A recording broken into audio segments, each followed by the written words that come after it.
Good afternoon friends.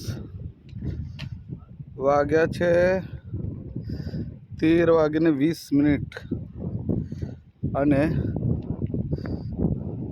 16 તારીખ અને આવી ગયા છે પોરબંદરમાં આ છે હોટલ ફનમાં આવી ગયા છે. અને આ છે આપણી ગાડી Vipul tours and travels Innova Crysta. અને આ છે બાઇક. આ બાઇકને શું કહે છે એનું નામ એકચ્યુઅલી મને ખબર નથી, પણ 4 વ્હીલવાળી બાઇક. દરિયા કિનારે આ બાઇક લઈને લોકો ફરે છે. સરસ છે બાઇક, પણ હમણાં એવું લાગે છે કે બંધ પોઝિશનમાં હોય એવું લાગે છે. અને આ સામે જે દેખાય છે એ છે દરિયો. દૂર સુધી દેખાય છે દરિયો છે. અને અહીંયા પોરબંદરમાં સરકારે બહુ જ સરસ કામ કરેલું છે. ઝાડ રોપેલા છે દૂર સુધી. અહીંયા જુઓ તો બધા ઝાડ વડ રોપેલા છે. અત્યારે તો સમજો શરૂઆત છે, 6-7 ફૂટ જેટલી હાઈટ થઈ ગઈ છે. વડ છે ને બીજા પણ વૃક્ષ દેખાઈ રહ્યા છે. શાકના પણ વૃક્ષ છે આઈ થિંક. અહીંયા મારી બાજુમાં છે તે વડ છે. આ 10-15 વર્ષ પછી આ એકદમ લીલુંછમ થઈ જશે અને નકરા ઝાડ મસ્ત છાયો રહેશે.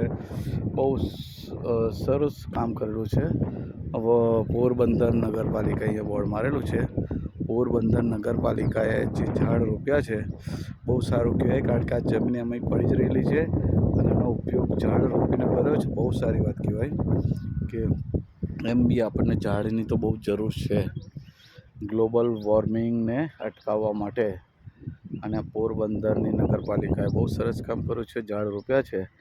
આશા રાખું છું કે 10-15 વર્ષ પછી અહીંયા આવું ત્યારે આ ઝાડના છાંયે હું બેસું. બરાબર છે. અને સામે રોડ પણ છે, સાધનો આવતા જતા દેખાતા હશે. અને રોડની પેલી સાઈડે છે દરિયો છે ને દરિયો તોફાને ચડેલો છે. અહીંયાથી દેખાય છે હજુ પણ મોજા ઊંચા ઉછળી રહ્યા છે. એટલે આવી વાત છે. એટલે આજ રાતનો સ્ટે પણ આપણો પોરબંદરમાં જ છે. બાઇક સરસ છે 4 વ્હીલવાળી. આપણે પણ આવી બાઇક લાવવાની ઈચ્છા ધરાવીએ છીએ અને ઈશ્વરને પ્રાર્થના કરું કે આપણને આવી બાઇક મેળવે.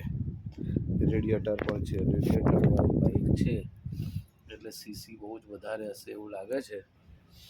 પેટ્રોલ હોય કે ડીઝલ હોય એના ધુમાડા કાઢી નાખે એવું મને લાગે છે. એન્જિન બી જોઈને લાગે છે કે બહુ હેવી એન્જિન છે. સરસ બાઇક છે, સસ્પેન્શન બી સરસ છે, લાઇટો છે ને સરસ. અને મારો ફેવરેટ કલર છે ઉપર રેડ કલર, આપણો ફેવરેટ કલર છે. કંઈ નહીં તો દોસ્તો, મળીએ પછી નેક્સ્ટ વિડીયોમાં. ટાયર બી સરસ છે, સરસ આકર્ષક ટાયરો બી છે, મેકવિલ છે. Okay bye all friends, thank you.